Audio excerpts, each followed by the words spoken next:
শুভ দুপুর বন্ধুরা। আজ আমি আপনাদের যে জিনিসটা দেখাতে চলেছি এটা বেগুন গাছ চাষের পদ্ধতি। যাই হোক, এই বেগুন গাছ আমার অনেকগুলোই বেগুন গাছ আছে, এখান দিয়ে সব লাইন ধরে বেগুন গাছ আছে, বহু বেগুন গাছ আছে। আমার নাতি এসে জ্বালাচ্ছে। হ্যাঁ, বন্ধুদের দুপুরবেলা বলে দাও, শুভ দুপুর বন্ধুরা, একটু বলে দাও।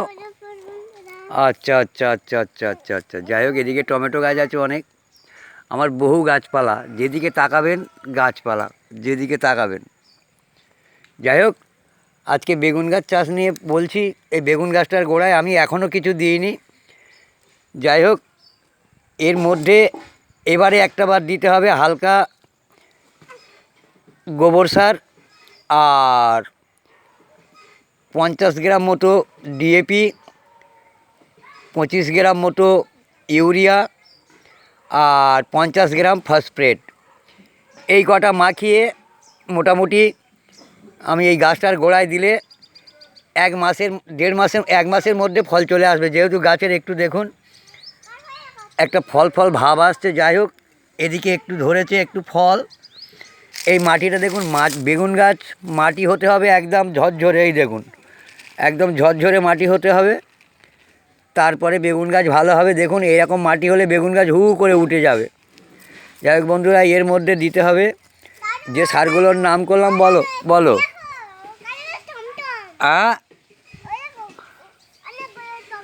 হ্যাঁ, অনেকগুলো টমেটো ধরেছে। টমেটোর ভিডিও কালকে করে দেখাবো। যাই হোক, টমেটোর ভিডিও কালকে করে দেখাবো বন্ধুরা। বন্ধুদেরকে বলো, বলো বন্ধুরা, ভালো লাগলে একটা কমেন্ট করবেন। বলো আচ্ছা, সাবস্ক্রাইব করবে। আচ্ছা আচ্ছা আচ্ছা আচ্ছা। যাই হোক বন্ধুরা, আমি মোটামুটি সারের মানে ইয়েটা বলে দিলাম।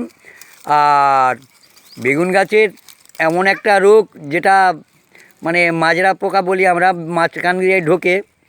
এ রোগটা একবার ঢুকে গেলে বা এসে গেলে আর এর মোটামুটি অন্য কোনো ওষুধ এমন কিছু মানে সেরকম আমি দেখিনি যে এর সেই প্রতিরোধ করে সেই মানে ডোক পোকার।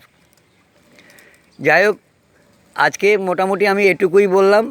এরপরে কি ওষুধ মারবো, কি ওষুধ মারি আমি আপনাদের বলবো। আমার গাছটা দেখুন একদম তরতাজা হয়ে আছে। দেখুন, আমার সমস্ত গাছ তরতাজা। এই দেখুন, সমস্ত গাছ, টমেটো গাছ, বেগুন গাছটা লাইন দিয়ে আছে। যাই হোক, আমার নাতিটা আজকে জ্বালাচ্ছে বন্ধুরা। এই যে দেখাও দাদু, বন্ধুদেরকে বলো টাটা দাও। আমি একটাবার ফটো তুলে